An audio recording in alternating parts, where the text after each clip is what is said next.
Welcome back. Thanks for joining me. I am podcasting from my office in Brooklyn, or video casting or vlogging, whatever you want to call it. And as this is a program that's made mainly for clinicians treating pain or anesthesiologists, physiatrists, and whatnot, I'm not guiding this towards the general public. If they want to listen, that's great. But I'm telling you, whatever I'm saying here is more from a physician's perspective. And first of all, I just wanted to recognize that I'm a pain physician, so I'm spending most of my time in the Cush office.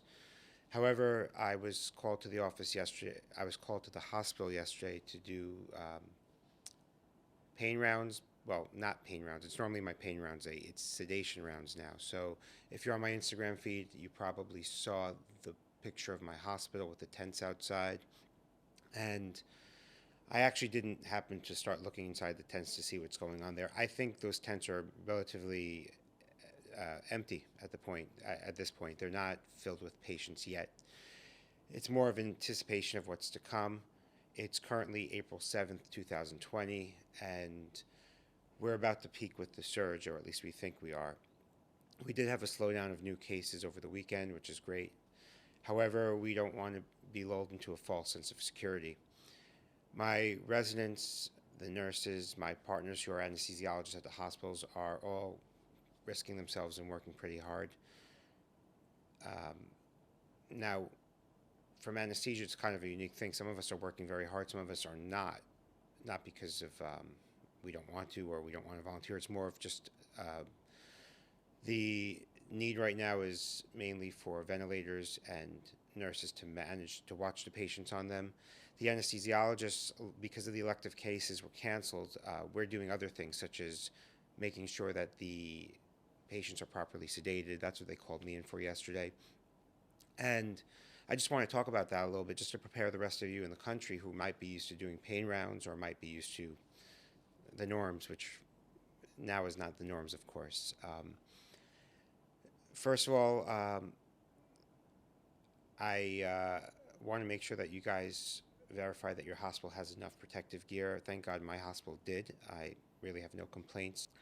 I walked into the hospital yesterday and there were boxes in our PACU, which is partially or mainly converted into an ICU right now. What we have is a wall that they built in our PACU, which I wish I took a picture of, but I'll try to post it, separating the anesthesia service side. We have an office there from the rest of the COVID patients, which are now in beds that are it's functioning as an ICU. My job yesterday was to round on patients who were not in the ICUs but were intubated on the floors. And I want to give a lot of respect to the nurses and other staff, especially the janitors and the guys who deliver your food, I guess the food service guys.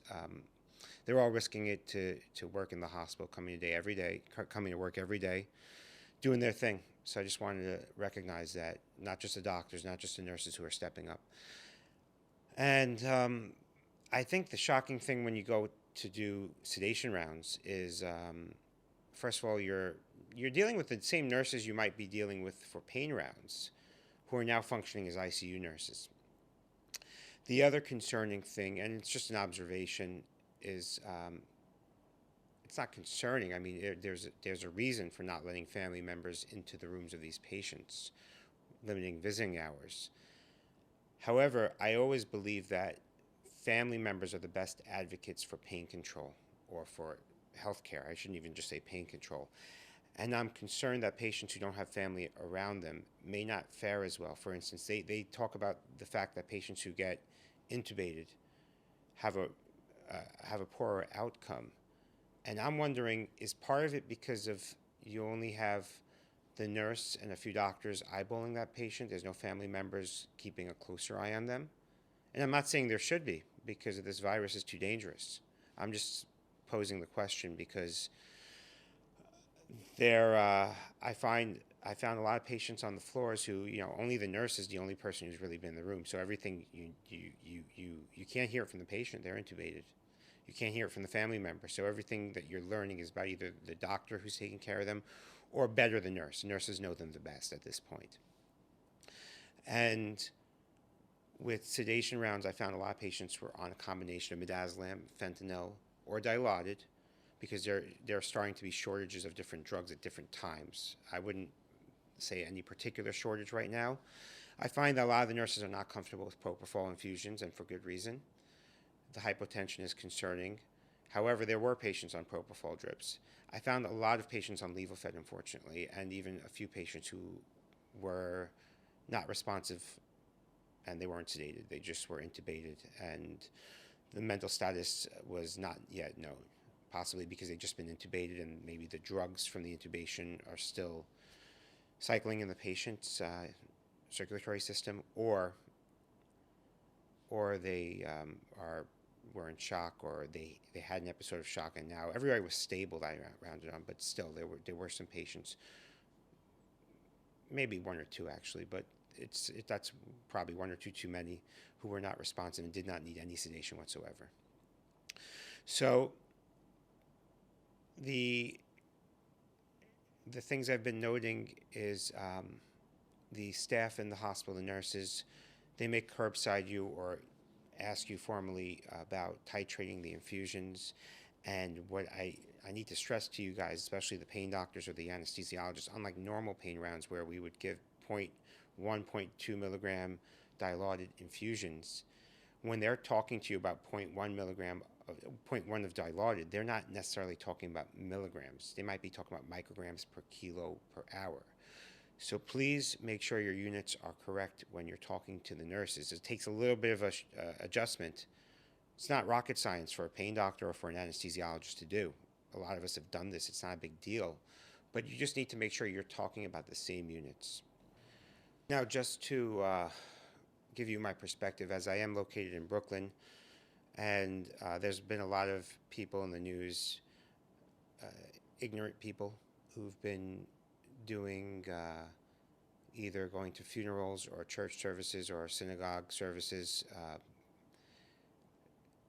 people saying they're not afraid. Well, good for you that you're not afraid, but the message needs to be passed on. Don't be afraid of yourself getting sick and dying. Be scared of the person you may kill. So if you're a healthcare practitioner, you obviously know this, or if you've been listening to the news every day, you know this. I don't need to tell you all that. But I was rounding in the hospital yesterday, and I was all gowned up doing rounds because I was going to the ER all over the place. And the ER, by the way, is also another place that my heart goes out to the people who work there and the patients. ER is a tough place these days. A lot going on there. And you can get sick if you're not careful, just like anywhere else, I suppose. I think I'm more concerned about going to the supermarket than going to the hospital, because at least in the hospital it's more of a controlled setting. You know when to gown up, when not to. The big problem are the asymptomatic people, of course, and we all know that by now. But anyway, I was on the rounds, and I saw my cousin, who is a cardiac nurse, on the floor. And she didn't recognize me. I was talking to her for like half a minute, and I was all gowned up. She's like, "Who are you?" She looked drained. I don't think she listens to the podcast, so I could say this, and I'm not going to say her name, but she looked drained and unhappy. And my heart goes out to her because unlike her, I do my rounds and I go to my beautiful office, see maybe a few telehealth patients, maybe do a few shots. She's stuck there wearing that mask that you can't breathe with. If you are a healthcare practitioner, or even now the public starts wearing N95, so they know these masks, especially the real good ones, are not comfortable. Many people have headaches at the end of the day after this. So just be a little empathic to the nursing staff. They were great yesterday, really. I mean, I actually felt more camaraderie than ever. A lot of people were happy to be there, but some people are drained. It's a lot of emotional stress, especially for the nurses who are taking care of patients and watching them die. A lot of us doctors, we do our thing. We stick the tube in, maybe we round, but we're not there all day long. And imagine being with someone who's dying there without their family. So there's a lot going on these days, and I just, since I have this PainExam platform, I hope it's helping you all out, stay informed. I'm hoping wherever you are, it doesn't get as bad as New York is. But I think after this whole crisis is over, there will be a tough period, but we will be stronger and hopefully more united than ever. And please check back with us frequently, because we are going to post a lot more on the Instagram page, the PainExam News page, and the newsletter.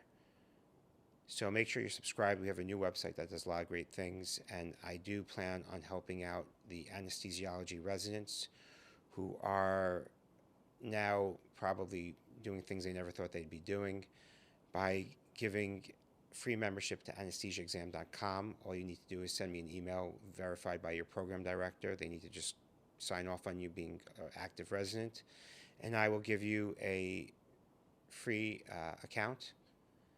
As well as for PainExam lectures, I'm working on getting a virtual pain fellowship page set up, which there'll be more announcements coming up soon, and giving out some of my lecture material for free for doctors who have their training interrupted because of the COVID crisis. Thank you, and I wish you all the best. Good luck.